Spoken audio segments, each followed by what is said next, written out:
ஆண்டவர் நோவாவை நினைவு கூர்ந்ததை போல் உங்களையும் நினைவு கூறுவார். பாருங்க, தேவன் மறக்கிற தேவன் அல்ல, கர்த்தர் உங்களை நினைவு கூறுகிறார். God is mindful of you.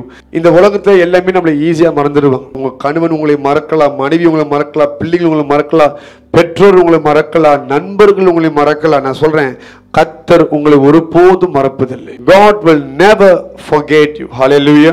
நீங்க தனியா இருந்து எனக்கு யாருமே இல்லை என்று நீங்க யோசிக்க, நான் சொல்றேன், கர்த்தர் உங்களை இரவும் பகலும் நினைவு கூறுகிறார். ஆண்டவர் எவ்வளோ ஒரு அக்கறை உள்ள தேவனாக இருப்பாரு. யோசிச்சு பாருங்க. நம்ம கூட சில நேரத்துல நமக்கு என்ன வேணும், என்ன செய்யணும் என்று மறந்துடும். அப்பப்ப ஆவியானவர் வந்து நினைவு மூட்டுவார். நம்ம மறந்துருப்போம், சாப்பிட கூட மறந்துருப்போம், அம்மாவா இல்லையா, தண்ணி குடிக்க மறந்துருப்போம், அதை கூட ஆண்டு வந்து நினைவு மூட்டுவார். நல்லா பாருங்க, எலியா சோர்ந்து போய் ஓடுறான். ஓகே, எசபேல் வந்து துரத்துறா, சாக அடிக்கிறதுக்கு, நீ நான் வாழ விரும்பல, நான் சாக போறேன், அதுன்னு சொல்லி படுத்திருக்கிறான். அந்த கவலையில, அந்த துக்கத்துல அவன் சாப்பிட கூட இல்லை. ஆனா ஆண்டவருக்கு தெரியும் இவன் இன்னும் சாப்பிடலன்னு சொல்லி அவனுக்கு அப்பத்தையும் தண்ணீரையும் கொடுத்து அவனை பலப்படுத்துகிறார். He cares about everything that you need.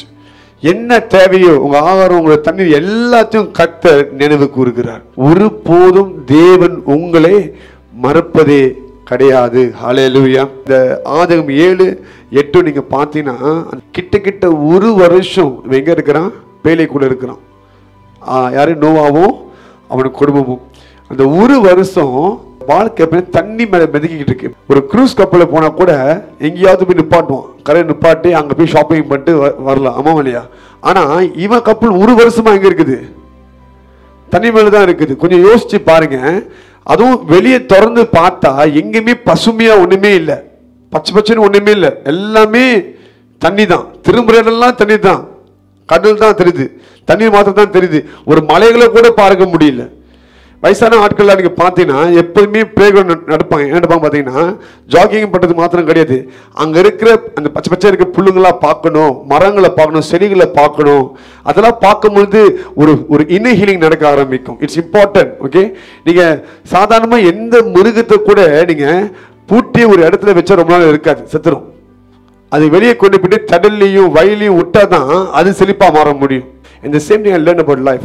As a human, நம்மளுக்கும் வெளியே போயிட்டு ஃப்ரெஷ் வீண் எடுக்கணும். நீங்கள் நிறைய பேர் வெக்கேஷனுக்கு போகிறீங்க, பட் நல்லா வாழ்க்கையில் ஸ்ட்ரெஸ்ஸை கோத்தும் நாட்களில் பார்த்தீங்கன்னா, எங்கே காடு இருக்குது, எங்கே பசுமையாக இருக்குது, அங்கே தான் போவாங்க. ஏன்னு சொல்லுங்கள், அங்கே போகும்போது மைண்ட் ரொம்ப ரிலாக்ஸாக மாறும்.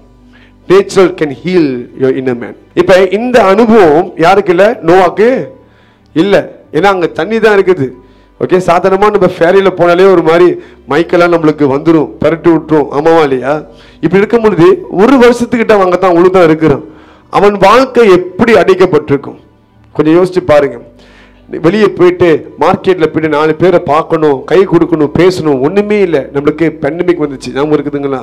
ஃபர்ஸ்ட் 2 வீக்ஸ்ன்னு சொன்னானுங்க, வா 2 வாரம் தானே, எல்லாம் ஹாப்பி ஆகிட்டாங்க. ஏன்னா ஒர்க் ஃப்ரம் ஹோம், வெளியே போக தேவையில்ல, நம்ம வீட்டிலே இருந்து வேலை செய்யலான்ட்டு சந்தோஷமா இருந்தாங்க.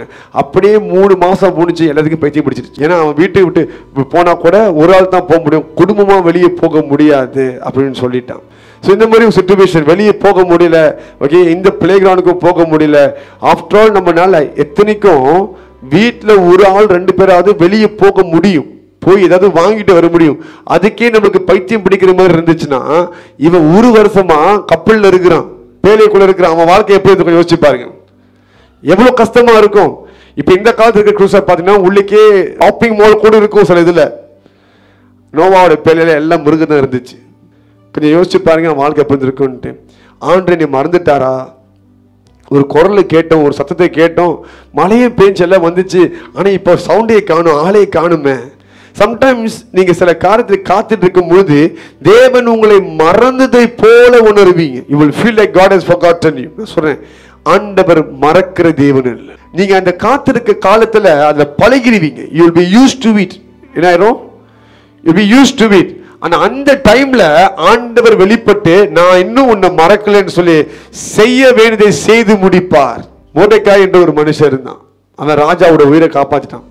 அவனுக்கு பெரிய சந்தோஷம். என்ன சொன்னா, நம்ம ராஜா உயிரை காப்பாத்திருக்கிறோம் அப்படின்னு சொல்லி. அங்க இருக்கிற செக்யூரிட்டி கார்ட்ஸ் எல்லாம் தெரியும், இவன் தான் ராஜா உயிரை காப்பா. ஆனா ராஜாவுக்கு அந்த காரியம் தெரியாது. ராஜாவுக்கு தெரியும், எவனோ ஒரு வேலைக்காரன் சொல்லி தான் நம்மளுக்கு விஷயம் வந்திருக்குது, நம்ம காப்பாத்தியாச்சு அப்படின்னு சொல்லி தெரியும். ஆனால் அது யாருன்னு தெரியாது. ஆனால் அவன் செய்த நன்மையை குறித்து அங்கே அந்த ரெக்கார்ட் புக்கில் எழுதப்பட்டிருக்குது, இஸ் ரிட்டன் தேர். அந்த நேரத்தில் வந்து முருகை நினைச்சான், நம்மளா யாரு சாதாரண மனுஷன் தானே, நம்மளா நினைவு கூறுவான் நினைச்சிருப்பாங்கன்னு சொல்லிட்டு டைம் இப்படியே போயிட்டு இருக்குது. ஒரு வருஷம் போயிட்டு இருக்குது. ஒரு ஆபத்து வருது. என்ன ஆபத்து வருது? மொர்தெகாய்க்கும் யூதர்களுக்கும் ஆபத்து உண்டாகுது. அந்த நேரத்தில் ஆண்டவர் மறக்காம என்ன பண்றாரு? ராஜாவுக்கு நினைவு மூட்டுகிறார். எந்த நேரத்தில் மொர்தெகாய் அழிந்து போகணுமோ அந்த நேரத்தில் கர்த்தர் நினைவு மூட்டி ராஜா மூலமாகவே மொர்தெகாயை கனப்படுத்துகிறார். God remembers you all the time, but his works will be revealed on his time. ஆண்டவர் எப்போதுமே உங்களை நினைவு கூறுகிறார், இல்லைன்னு சொல்ல. ஆனா அவருடைய கிரியைகள் அவருடைய நேரத்தில் தான் வெளிப்படும்.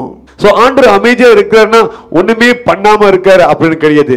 கர்த்தர் ஏதோ ஒரு காரியத்தை செய்துட்டு இருக்கிறார்.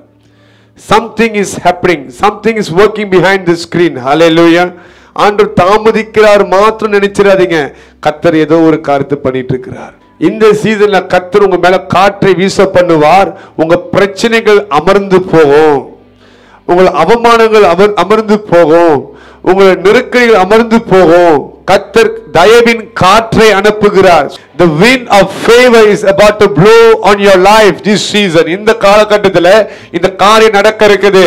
எதை குறித்து நீங்க இது மாறாது, இது இப்படி நினைச்சீங்களோ அது அமர்ந்து போகத்தக்க கர்த்தர் காற்றை அனுப்புகிறார். அந்த பண நெருக்கடி அமர்ந்து போகும், பண பிரச்சனை அமர்ந்து போகும், வியாதியின் பிரச்சனைகள் அமர்ந்து போகும். கர்த்தர் இந்த காரியத்தை உங்களுக்காக செய்ய இருக்கிறார். என்ன காரணம்? கர்த்தர் உங்கள் நினைவாக இருக்கிறார். God remembers you. God is mindful of you all the time.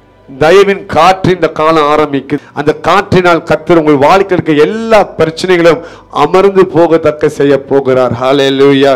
இனி நீங்க எதெல்லாம் go through பண்ணீங்களோ, ஓகே, எதெல்லாம் நீங்க வேதனை கடந்து போனீங்களோ அதெல்லாம் நீங்க திருப்பி கடந்து போக மாட்டீங்க என்று தேவன் வாக்குத்தத்தமாய் பேசுகிறார். நீங்க சொல்றீங்க, திருப்பி திருப்பி இதான் என் வாழ்க்கையில நடக்குது, திருப்பி திருப்பி அதே வலி, அதே வேதனை, அதே ரிஜெக்ஷன் நான் கோ த்ரூ பண்றேன். நான் சொல்றேன், ஆண்டவரை பத்தி சொல்ற மாதிரி இல்ல, திருப்பி அதை கடந்து போக மாட்டீங்க. This will be the last, I'm telling you. Whatever you're going through, இதெல்லாம் கடந்து போகிறீங்களோ அதுவே கடைசியாக இருக்கும்.